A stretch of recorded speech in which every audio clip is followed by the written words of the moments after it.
All right, and we are live. Good evening.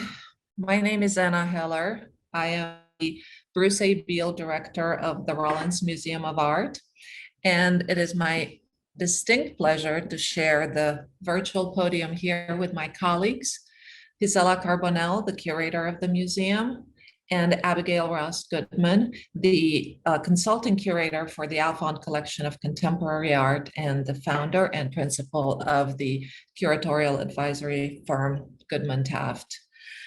Together, we will explore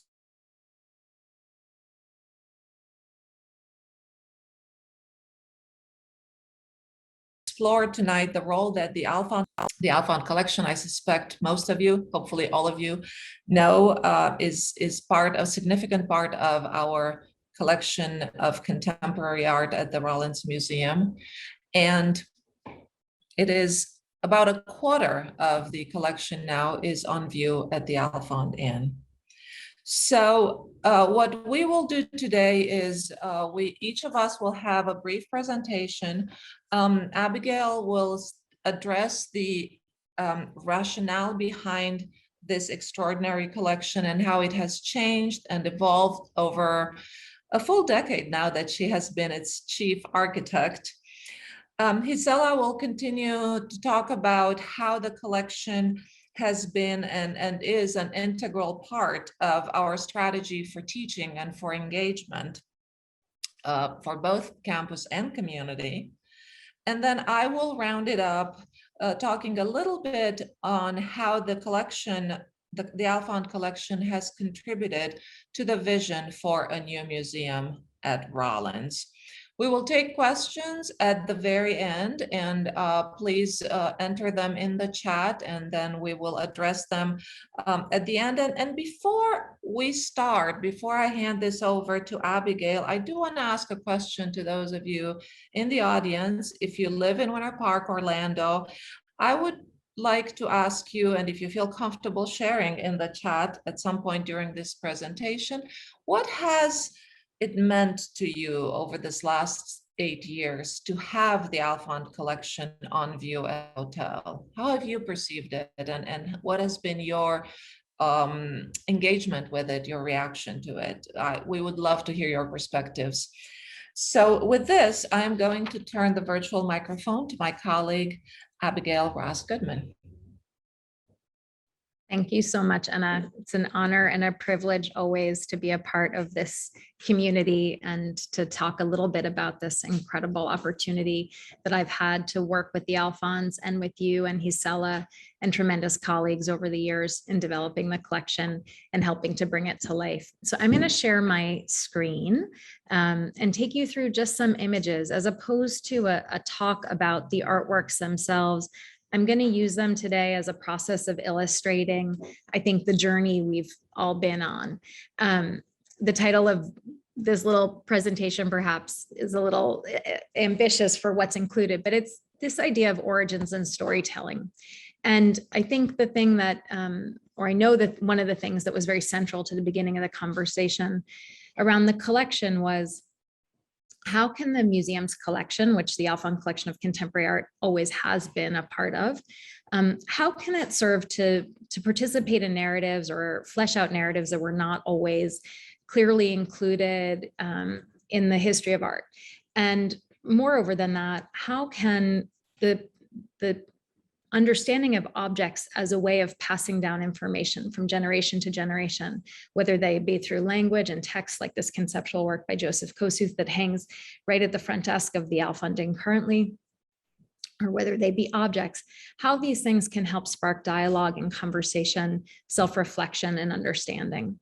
So for those of you who visited the collection at the Alfond Inn, you're very familiar with this piece since at the outset of the collection in 2013 when it was first installed. It has been one of the static pieces in addition to a neon work by Tracy Emin and a few other things that have greeted people as a way of beginning this conversation around art and objects and how we learn, how we think, how we look. The collection was founded on the principle visual literacy, of a visual syllabus to go hand in hand with a liberal arts education.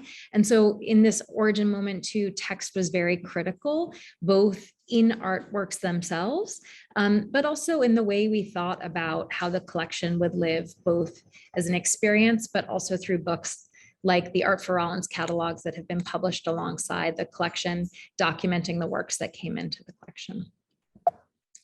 When we think about, recent acquisitions of if that was one of the first acquisitions in neon and text, one of the very recent acquisitions that we'll be thrilled to install in the months ahead is a work by Steve Locke, pictured here from an exhibition this summer, curated by Helen Molesworth at Jack Shaman's The School. Steve Locke made this neon piece after a body of work he did for the Boston Public Library. And the text of the work is, "I remember everything you taught me here." And it's an homage in many ways to his mother, but it also feels very much a mirror of the outset of the collection and this desire on the part of the Alfonds to think about all the things that they had learned and experienced at Rollins, which were around how to be citizens in the world, how to be deep thinkers, how to engage critically and conceptually, and that close relationship and that gratitude for what happened at Rollins and a kind of passing on of that legacy of learning is so rooted in the collection. Steve is also an example of artists. The collection is very much interested in long conversations with artists, conversations over time about their work. And so that is an ongoing dialogue. Here you see, again, thinking about language and inclusion, a sculpture by Jaume Plensa, which was also, at the very beginning, at the outset, rooted in this idea of a kind of global understanding of what it means to be a human being. And thinking about that also in works like this monumentally scaled flag, if you will, by the artist Mishak Gaba, Citoyen du Monde, which used to sit at the concierge desk when you came into the hotel. So in many ways, the collection from its very outset tried conceptually, literally, formally, to represent the values, as any good collection would, of the makers of the collection. When we think about these dialogues with artists that are enduring, it's also instructive to think about, how an artist's practice over time is constant, and also the places where it evolves, and how by going on a journey with that artist and bringing works into the collection that connect over time, you create a place for deeper understanding and richness. This is a work, one of the single most requested works by teachers and students. As you all likely know, the collection is leveraged at a great rate by faculty and teaching. And this is by Shireen Nishat from the series Women of Allah. It's called My Beloved, and it pictures her with her young son, Cyrus. And there's calligraphy that's actually painted on the surface of this photograph. But in our ongoing research and interest in the artist's work, there was also a recent acquisition from a very new body of work by the artist that was shown this year, of another mother and child called Magali and Phoenix, that is also carefully and lovingly inscribed text on the surface of the image. But when we think about the possibility of hanging and presenting these two works side by side, and the richness that provides for students, and then their understanding of an artist project and how that evolves. So it goes from a self-portrait, something very intimate and private, to something that actually reaches beyond her own initial inquiry, to expand, in this case, not looking just at her home, life, but to look at ideas of belonging and parenthood and dreams in the American West. Another artist with whom we've had a long dialogue is Hank Willis Thomas. This is a work that came into the collection very early on. It's called Cotton Bowl, but it's representative of a number of works by the artists in the collection. This was a more recent acquisition of Hank's 10 years hence, from his retro reflector series. When a flash is not on this, it reads almost like an Ellsworth Kelly minimalist rainbow effect. It gestures very much to that history, but when you take the snapshot of it, which is a technology that the artist has been engaging in over the past several years around issues of invisibility and visibility, you see that actually it includes portraits of freedom riders. And so from the beginning of his career, which had a more kind of straight photography rooted in marketing, to explorations now that look at minimalism and the monochrome, there are so many ways in to also be able to provide a history, not only the history of art, but a history of an artist's practice and development. Hank Willis Thomas and his collaborators also created something called Four Freedoms. And not only does the collection focus just on acquiring works of art, it works really hard to engage in ongoing dialogue and partnership. So with Four Freedoms, there have been many activations on campus with students thinking through these ideas around what it means to be free, which was a part of the artist's exploration of an important historical artwork. In the back here, you can see the protesters by the artist Pedro Reyes. And then additional shots of the engagement with the student body with our beloved Ena, talking about these ideas of freedom and belonging. A recent acquisition too is by the artist Tyler Mitchell. But the reason I pull up this shot and two others, this work here by Noah Davis, The Bride Wore Black, and this work here by Ficre Gabricius, is that when Dr. Heller has asked questions around how do we conceive of the installation hangs? How do we conceive of what objects should be in dialogue with one another, near one another, reflect on one another? We're looking at it both in a first formal kind of capacity. So if you look back here to the Tyler Mitchell of the figure, encased in this material that is flowing around them, and you see a proud stance, but their face is obscured. And this work has not yet been installed in the collection, but we can imagine how it might be in dialogue with something like this by Noah Davis, where again, there is a proud, strong figure standing at attention, but where our ability to see their visage is not entirely accessible. And so we're always, and the other interesting relationship between these two works is that the first hangs on a piece of silk from a clothesline. And this work here was painted by the artist in 2009 on an old projector screen. So those kind of formal relationships, both in terms of the image, but also their materiality and artists using materials in interesting ways to create surface, but also conceptually around ideas of identity, access, our ability to see and understand a subject and to put ourselves in their shoes. I don't want to go on too long here, but we are certainly topical because the notion of a visual syllabus is at the root of the collection. Both in exhibitions like this, which was co-curated with a colleague called this show was called Time at Landscape, and it was at the Cornell Fine Arts Museum. Here you can see a monumental work by Julie Mayer too, as well as a work by Richard Moss. The collection aims to use artworks as a way into ideas, artworks as a way into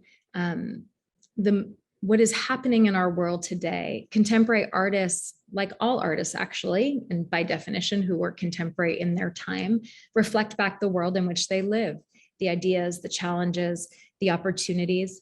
And so for us, it is always enriching to think both about finding the absolute best examples of an artist's work that stand for their moments of innovation in the field, but also to think about how the subject of their work will go on to live in a classroom, because that is very much, and that classroom could be an actual classroom, it could be in the classroom of the museum, or in many ways, the classroom of the inn.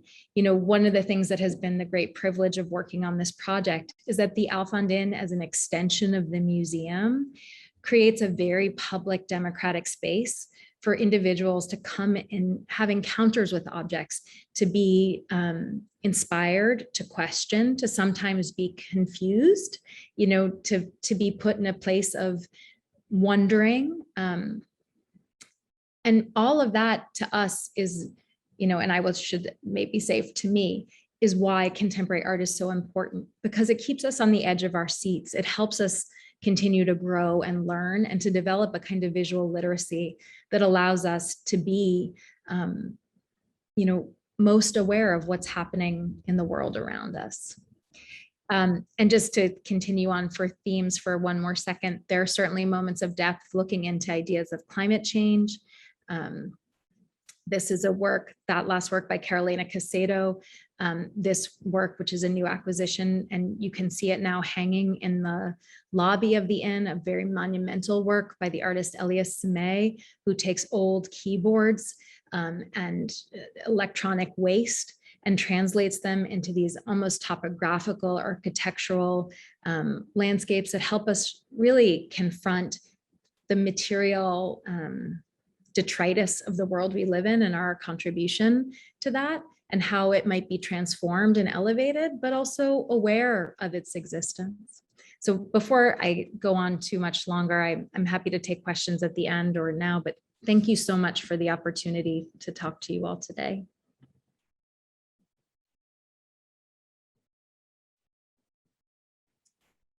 Gisela, do you want to?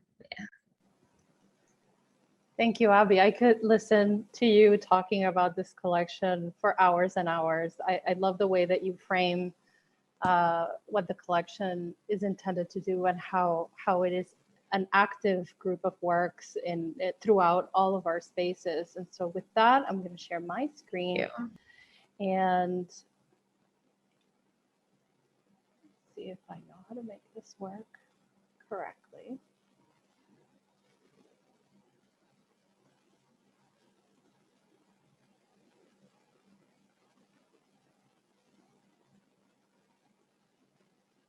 Okay, and so that's a good segue into talking a little bit about how we use the collection in teaching in our everyday at the museum and at the inn, and sometimes in this virtual space and on our website also. And I wanted to share with you a few ways in which we deploy the works and also the dialogues, as Abby was saying, between works. To create engaging experiences for our visitors, regardless of their age or their background or their experience with art. And one thing that I have been thinking about in preparation for this talk is that we often refer to our Alfond collection of contemporary art and the rest of our collection and the museum as a teaching institution. It's a teaching collection. And we often think about our students at Rollins, but also I want to talk a little bit today in broader terms. When we use that term teaching collection, what would that mean for someone who may not be a Rollins student, and how do they perhaps engage or experience this collection in the spaces of the gallery or at the inn? And so I wanted to start with a very recent acquisition and an anecdote here that stayed with me from the fall of last year. This is a work by American artist Marcus Jansen, titled Plot Number 2 from 2018. And we had it on view in an exhibition titled E Pluribus Unum in the fall of 2020 in across two galleries of the museum. And now the work is part of the Alfond collection of contemporary art, and it's on view at the inn. If you want to go see it, it's on view there. And in looking at some of the feedback that we received from visitors to the exhibition, this quote here has stayed with me for a number of reasons. And I want to use it as a springboard to talk a little bit about teaching and using the collection in teaching or in an educational way for a broader audience. Someone wrote, felt represented and included because Marcus Jansen is also a veteran of Iraq. And this person is also a veteran. And this quote kind of stayed with me because Marcus in his work and in this painting in particular addresses issues that are informed by his own experience as a veteran and his experience being deployed in different places around the world, being involved in the Gulf War, and now looking back at those experiences and reflecting on those experiences and addressing some of them in his work. And so a lot of his work has to do with surveillance and politics, political history, but also current events. So he's in that and that line between what is timely and what is timeless, right? And so this quote by this person, this comment that they left, made me think about how does a work like this resonate for someone from our community who came to visit, who has had experience in the military, who may not be a student at Rollins, and how would it resonate with a student at Rollins? And so I think creating those points of contrast and thinking about how we display these works with contextual information, whether in themed exhibitions or in installations at the inn that may attract a broader audience.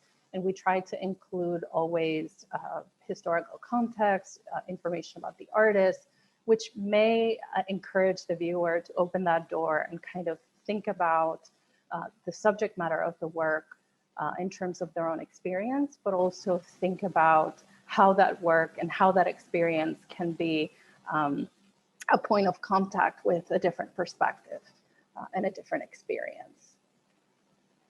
And here I just wanted to show these images to see it in context as it is now. At the Alfond Inn, across from works like the one on the left by Charles Gaines, or by the neon piece by Alfredo Jar.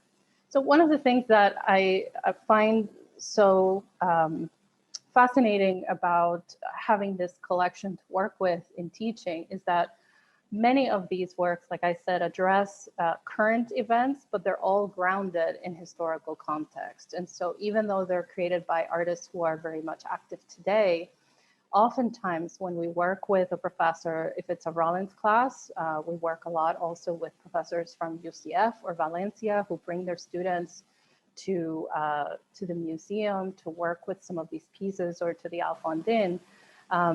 These works oftentimes are provocative in a good way, encouraging the viewer to open that door and kind of start exploring what the artist is trying to say.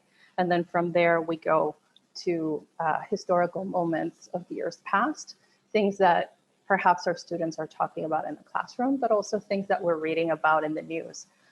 So in that sense, you know, the collection is very timely and current, but also dialogues in a great way with history.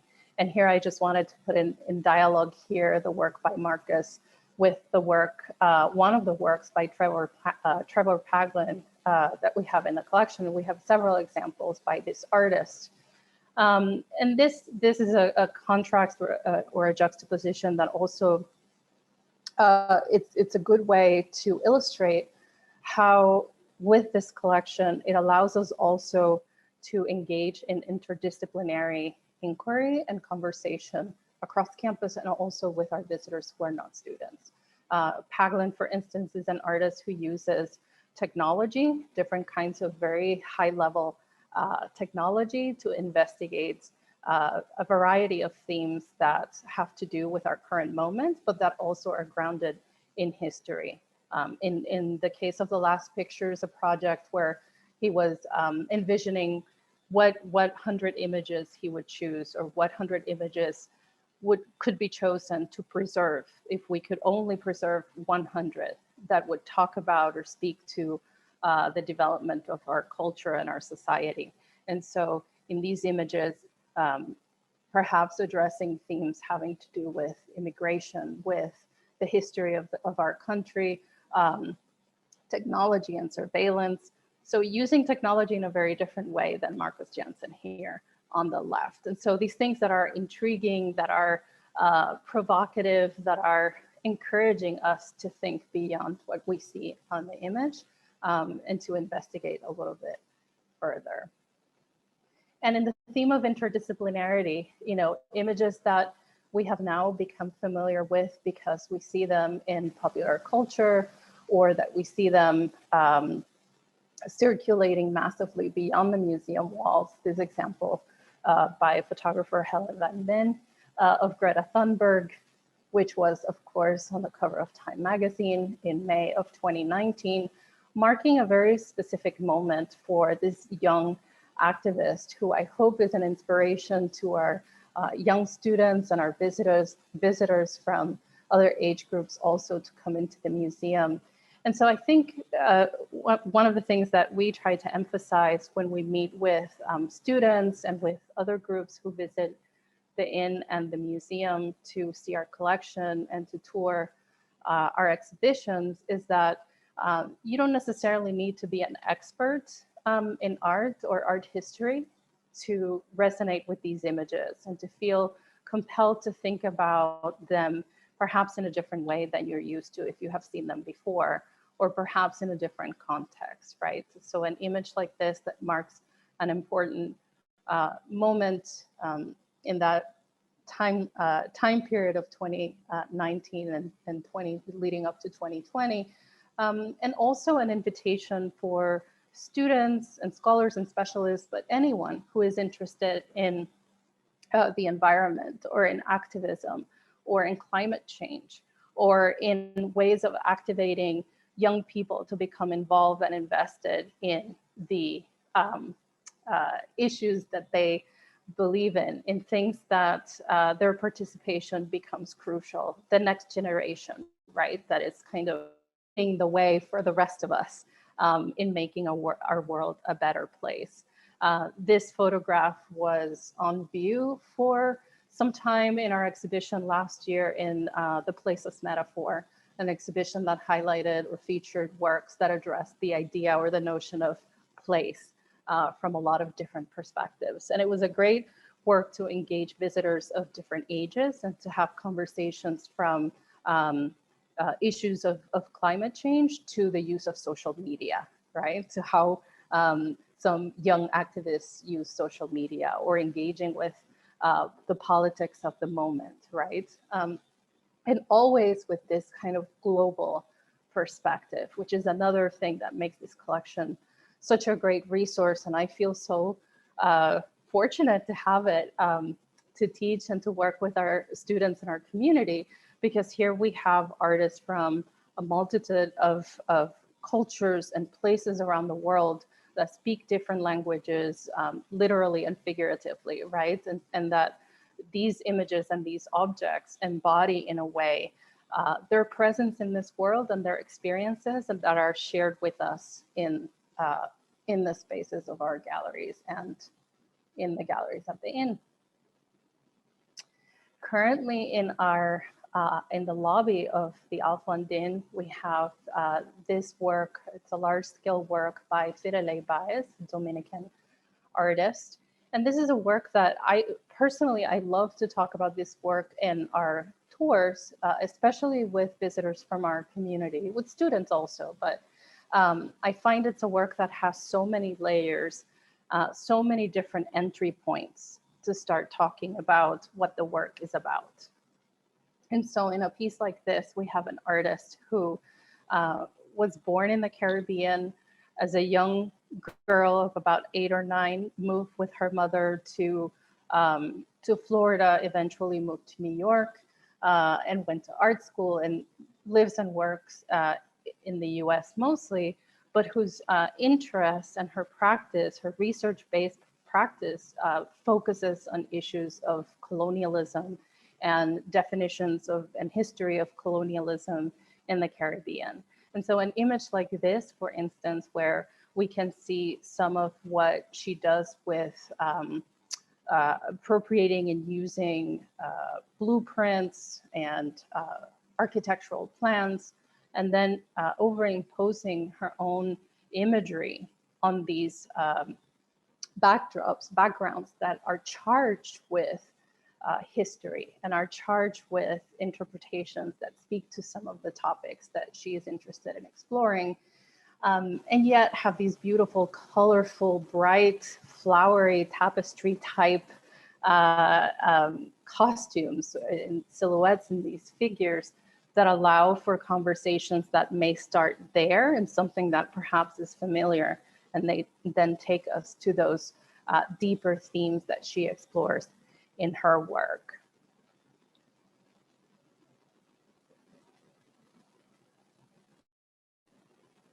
And here I wanted to show you a contrast here of images exploring one piece which we had on view also in the Placeless Metaphor, and we have had on view in a couple of other exhibitions, these this sculpture by artist Dan Vo.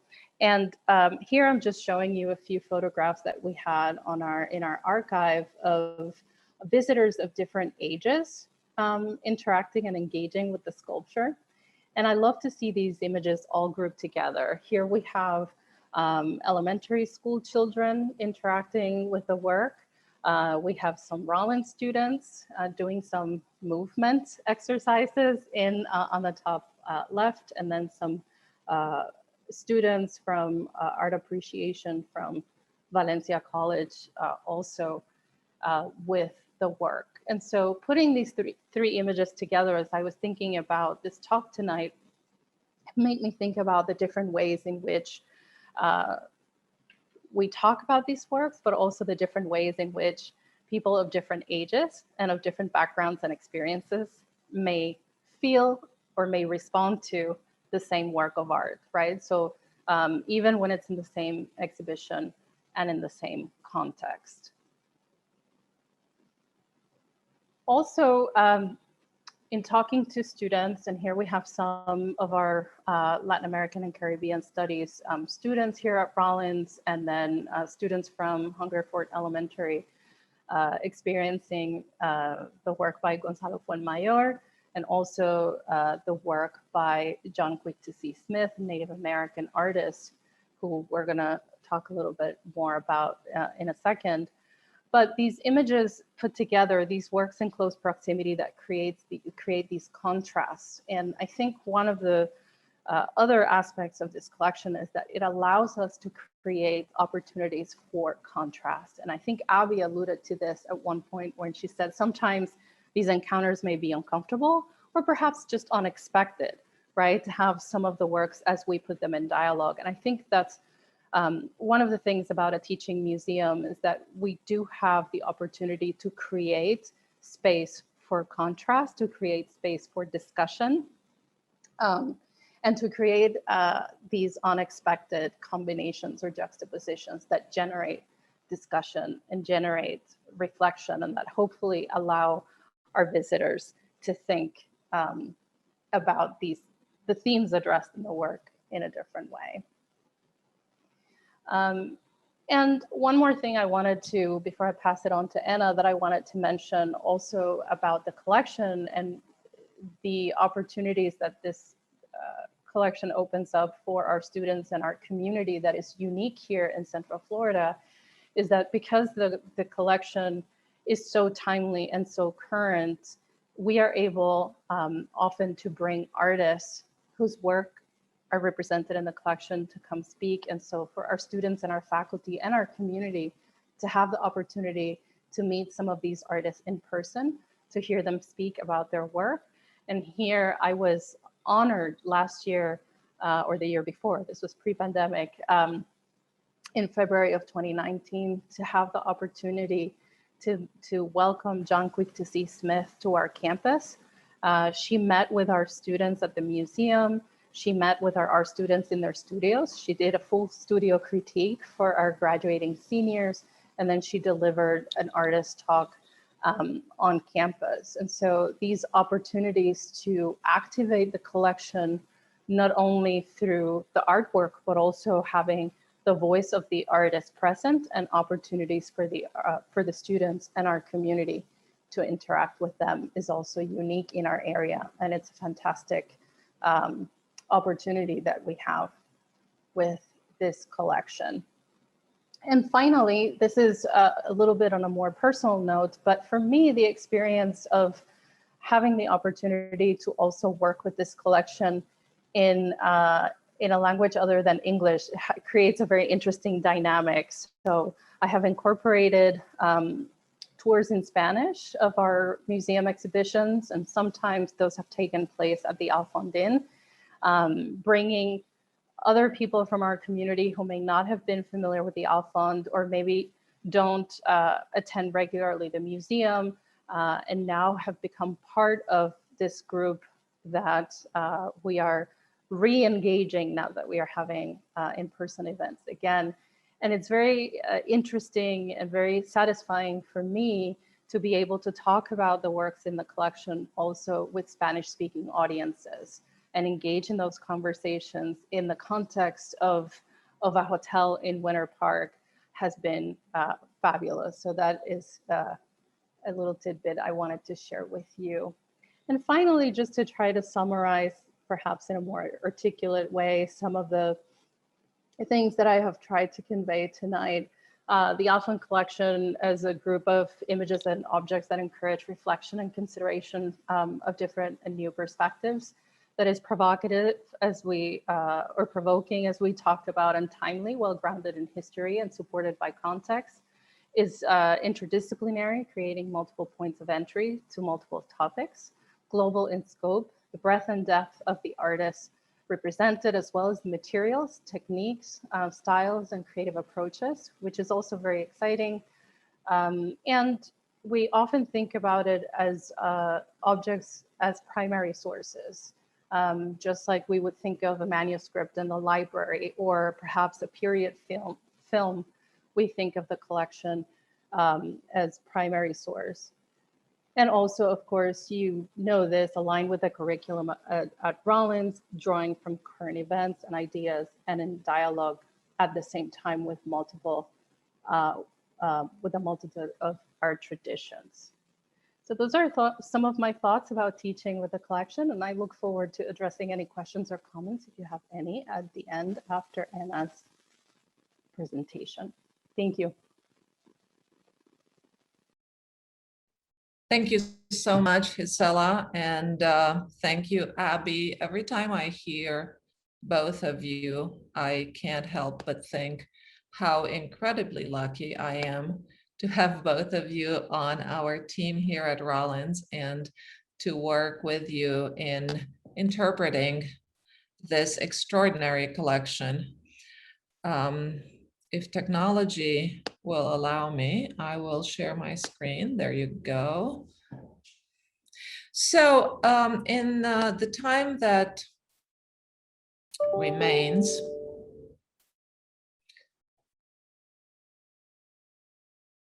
okay, echo.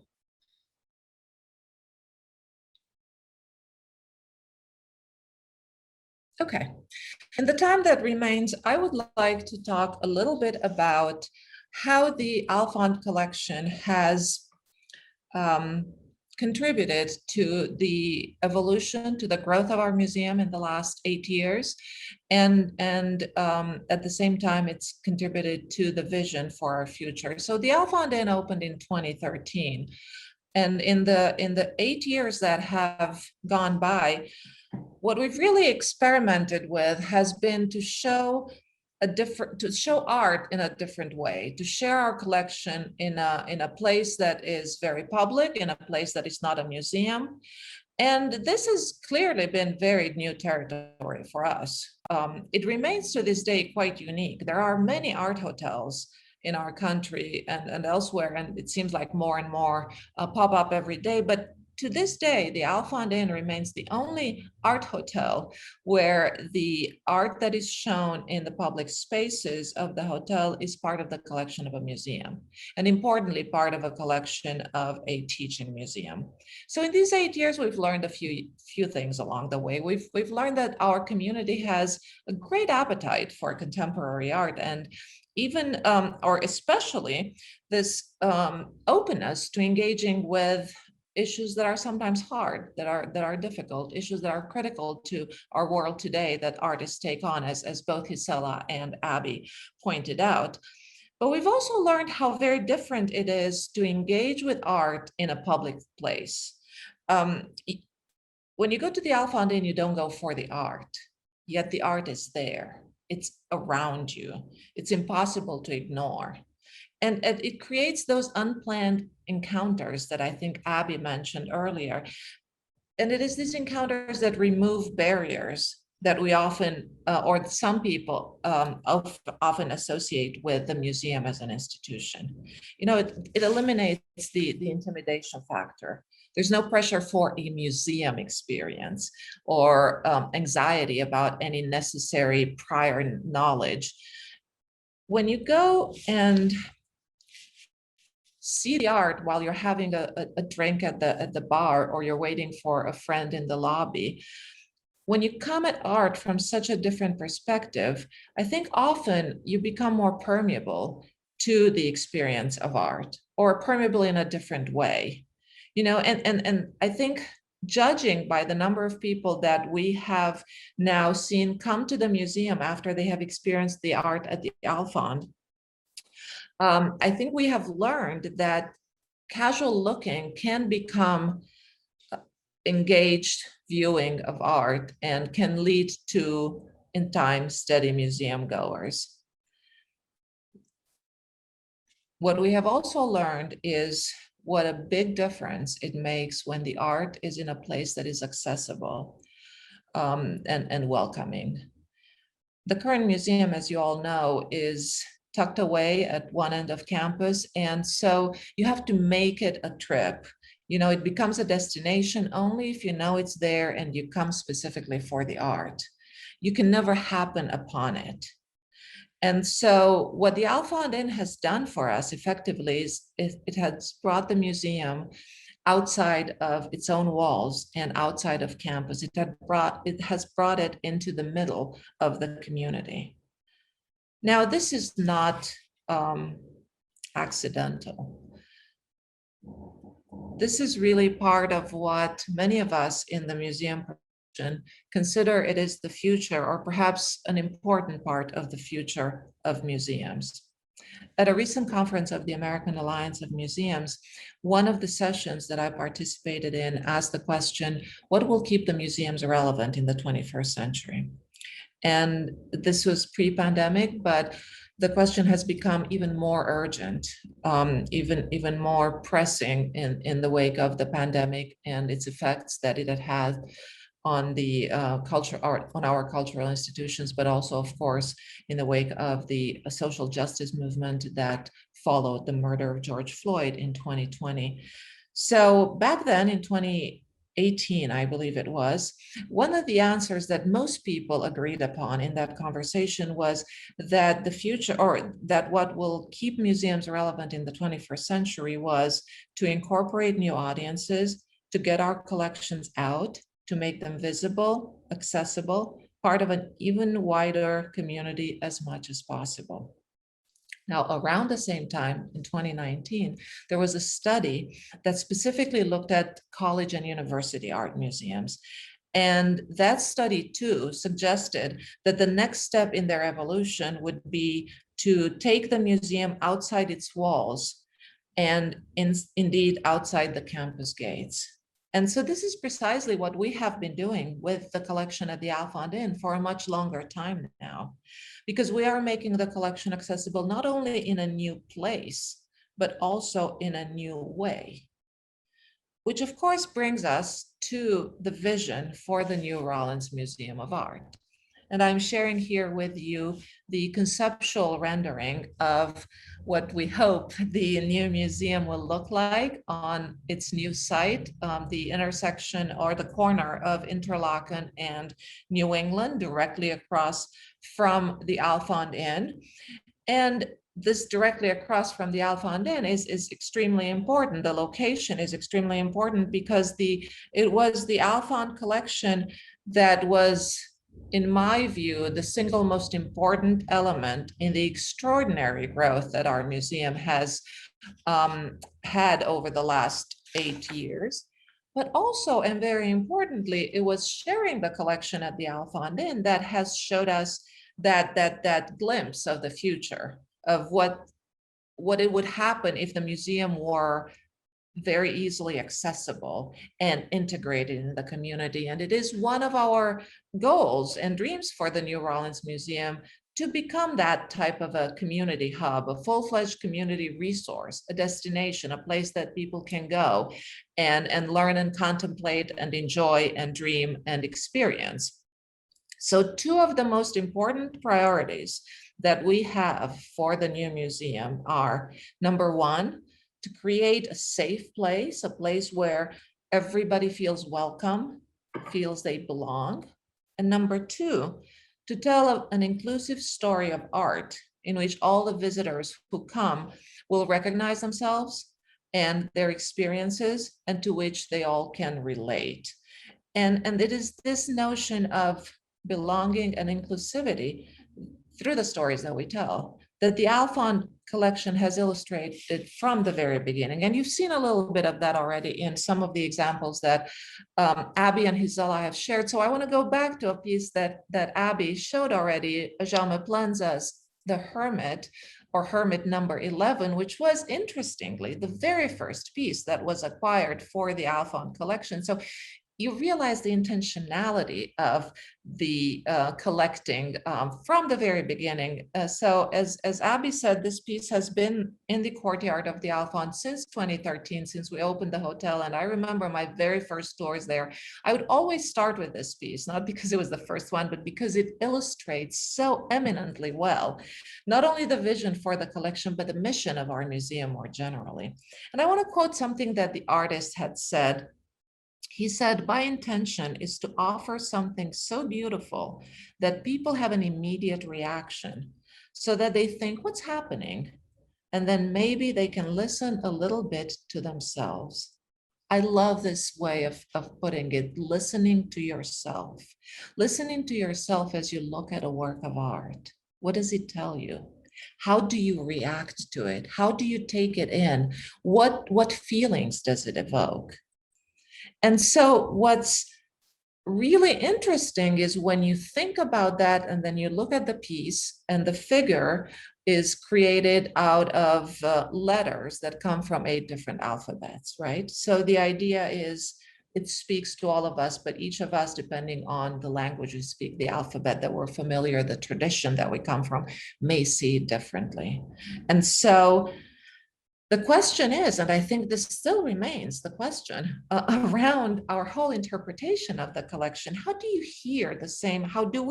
hear the same message when we speak different languages, when we live in different worlds, when we relate to different experiences? How do we hear one another? And can we listen, understand one another? So it is this multiplicity of perspectives, of cultures, of traditions that we hope to fully embrace and fully explain and unpack in the new museum installation. And Abby touched upon this, and I think it is so true that contemporary art has something so valuable to offer when interpreting the entirety of our collection. Because for a number of different reasons, one of which is, there's that global element. The distinction of national schools or other distinctions like that are no longer essential as they had been historically. But most importantly for me, and I'm trained as a historian, most importantly for me, the contemporary moment can give us a different framework to look at the past. And I think a framework that allows us to show blind spots of history. And I think that's something that to me is extremely important in the way that we will interpret the collection in the new museum. And I want to show you just one example. So these are 2 works that at first have absolutely nothing to do with one another, right? We have a late 18th century portrait by the circle of George Romney, one of the very fashionable 18th century portraitists in Georgian England. It's a naval officer. And then on the other side, on the right-hand side, we have a sculptural assemblage by Daniel Lind Ramos, which is part of the Alfond collection, called Vencedor, or Victorious 1797. And I have to share with you, just earlier this morning, we found out that Daniel Lind Ramos is one of the recipients of the 2021 Genius Grants, MacArthur Genius Grants. We are so happy for him and so excited. So anyway, what do these 2 works have in common? And I'm stealing here from Gisela, who very brilliantly put these 2 works together in an exhibition that we had this summer at the museum, titled Multiple Voices, Multiple Stories. And when you see them together and you start learning that the victory that Daniel Lind Ramos refers to in his sculpture, the 1797 victory, was when the Royal British Navy invaded the island of Puerto Rico, trying to seize it from the Spanish, who had rule over it at the time, and they were defeated largely by Black militias from that side of the island, who got together and fought valiantly to push out the British and did not allow them to seize the territory. And that is the part of the island where Daniel Lindramos lives. And it is with found objects from that side of the island and from his local community that he creates these assemblages. And it's exactly that type of episode in the history of both of the British Empire and of the island of Puerto Rico that you don't hear about so much. And then you think about that person, the Navy colonel that was represented in the portrait by George Romney, who was active at the same time. And so they're two sides of the same history. They're two episodes, and we don't know that he was there. He probably wasn't there, but it's about a decade apart when the portrait was painted and when the battle was fought. So it's that side of history that often remains untold if we go just by the canon of older art. And it is the contemporary lens through which, and the genius really of Daniel Lindramos of telling this story in such an animated and such a sort of engaging and present way, that reveals that hidden history.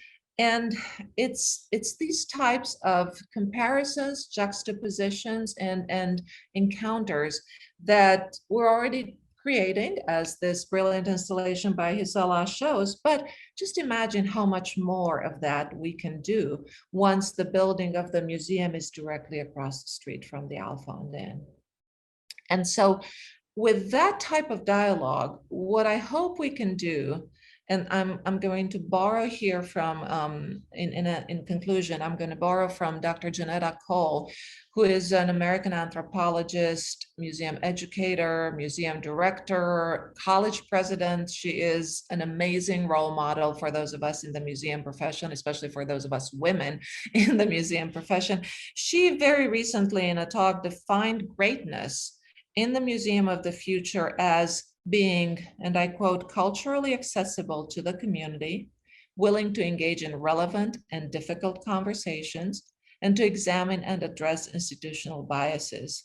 And I want to promise you that those are the types of things that we will try very hard to embody in the new Rollins Museum of Art. So thank you very much for your attention. And I am going to now bring us back together and see if we can answer some of the questions. And there is already a question in the chat from Dana Thomas. Hi, Dana, it's so nice to have you here. And the question is, any plans for a traveling exhibition of works from the Alfond collection? Thinking there would be an appetite for a themed exhibition. So I will give this one to both of you curators. Why don't you start, Gisela? Yeah, I'm trying to think of some of our recent traveling exhibitions, but yeah, I think that's a project that will probably evolve naturally as the collection has grown to this point, and something that I could very well see Abby and I working on to put together an exhibition, maybe at the time before the museum moves physically to the new location, or even right after, as a way also to draw attention to that new facility. But yeah, I think there are some themes that perhaps are more obvious than others, where we can think of lots of examples to amass together to address the theme. And there may be others that perhaps are not as obvious that we can work with, but definitely open to the idea, Dana. I think it would be great to have a traveling exhibition from the Alfond collection. Yeah, I think what is so exciting about the collection and the dynamics of it is that these works are really in dialogue with one another. And we often talk about how you can create so many different sentences or sometimes haikus, depending on how you compose the works in a space together. And sometimes they are thematic on topics, around identity or politics or the figure. And sometimes they're just very subtle formal relationships around a way. I was looking actually at the Marcus Jansen image along with the Neon by Alfredo Yar and the Charles Gaines, and this relationship between the formal set of those three colors together, their sense of surface, the figure both blown up in the Charles Gaines that has been composed of all of these small little moments and fragments really to make a whole, multiple figures embodied in that.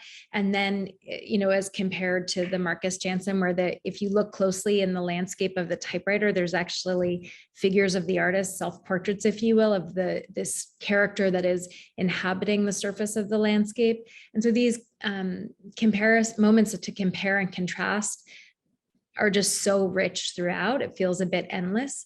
And one other thing is that we do try in the installations at the hotel, and it's unclear if it's always directly evident, to make sure that in any given room, whether it is thematic or formal, that there is a thoughtful relationship between why these objects are with each other. And the current installation at the end is very much in a direct response also to the American Modernism show that's up at the museum. Yeah, and I think they're judging by the number of loan requests that we receive from the Alfond collection, there's definitely appetite out there for seeing these works. So I think that would be something that in our ample free time we should work on, a traveling exhibition. I have a question actually for both of you, and it's something that's, I know, been on all our minds as we start to plan for the new museum. And the question is, from a curatorial perspective, how do you each see, or how do you think that the proximity between the museum and the Alfond Inn might change or affect the way in which we conceive of the installations in both places? Do you want to go first, Gisela? I was going to ask you if you wanted to go first, since you have, well, because you have worked with the different iterations of the collection at the Inn for so many years. Do you have that trajectory so clear to delineate? So now adding this new facility, how will that change, or how do you expect that to change? Thank you so much. We've always very intentionally tried to draw the line between the museum and the hotel, and to make clear that really the hotel is this extension of the institution into campus. What's exciting about the proximity is that it will just make it that much easier, hopefully, to point people from one space to another.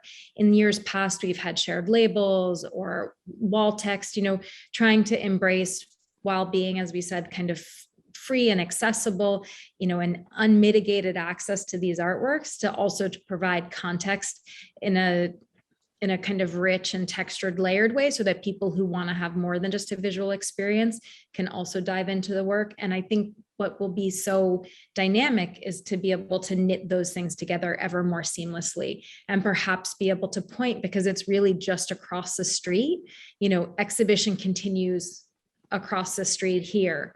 And so that those relationships and embrace of this kind of unconventional model that the whole team at the museum has so incredibly nurtured and shepherded at the highest level, so that we're managing the collection with museum standards, even at the hotel. But that extension and that expression of access is all the more frontal. Yeah, and I think the works are activated in different ways in the different spaces, right? So just to give an example, for those of you who have not been to our current exhibitions at the museum, I encourage you, if you're in the area, stop by and take a look. So we have, for instance, the painting by Kobe Mools that was in the hotel last year. It's now in our front gallery in the exhibition Art Encounters, Ally is a Verb, which is aligned with the Rollins College Common Read theme for this year, which is activism and allyship. And we have it right next to the work, one of the works by Jeffrey Gibson. And this was a project that our Associate Curator of Education, Lexi Lobaina, conceived of, and I worked with her, but it's really her developing an exhibition and a selection that speaks directly to the common read. So the way in which faculty and students have been interacting with the works in that gallery in the time that we have had the semester since it started, 2-3 weeks, is perhaps different than the way that visitors, even students, also interacted with a painting by Kobe Moles in the space of the inn, while retaining, of course, the fundamentals of what the painting is about and the intent of the artist. But just the dialogues that are happening and the ways in which we are approaching those works perhaps shift depending on the context. So I'm looking forward to seeing, Abby, in that seamless transition from one space to the other, how the works may be activated in different ways depending on the location, and how that may continue to evolve our understanding of the pieces in the collection. Definitely. And context matters so much, you know. I think part of what makes both spaces so important and unique as an asset for the museum is that people bring different attitudes and a different stance when they come to a work in a museum space, and versus where they kind of happen upon a work of art, or a work of art happens upon them, both of which are so essential and meaningful. And so to your point, Gisela, the same work of art can live and resonate very differently depending on where you find it or where it finds you. So we have another question here from Lainey, who's asking, how do you go about finding queer artists? And are there any new artists you all have an eye on that might be included in the collection in the future? Yeah. So I think what I would say, whether it's queer artists or just artists in general, we read and research and study and visit exhibitions around the world constantly. And I think we try very hard to look not just in the expected places of where art is happening and being made, but making sure that we're in studios young and early, that we're talking to dealers and galleries that represent, you know, the four corners of the earth. And so programs, for sure, there are some where there is a great depth of focus on artists of different particular identities or experiences, and making sure that we are doing that as broadly as possible. I can't say necessarily that it is for the collection, but there is definitely a generation of queer artists that are super exciting. Artists like Jonathan Lyndon Chase, who shows at the Young Gallery in New York City called Company.